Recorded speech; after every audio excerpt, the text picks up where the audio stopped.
Here is how to easily protect your private photos in Snapchat.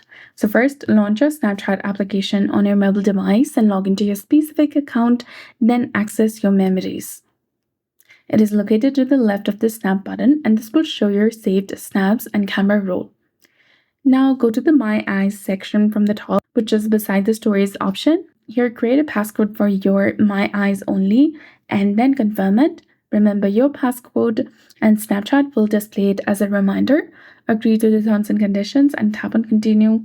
Then you can add your photos to your My Eyes only. For that, tap and hold on to any photo which you want to add to your My Eyes only. Tap on the hide button, which is in the bottom of the screen between export and more.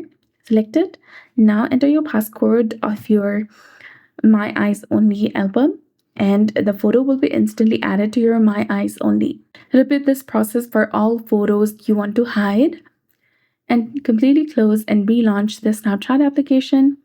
Go to the My Eyes Only section, enter your passcode, and you'll be able to see all of your hidden photos in this folder. So that's it. I hope you found this video helpful. If you did, please like, share, and subscribe. Thanks for watching. We'll see you again in the next one.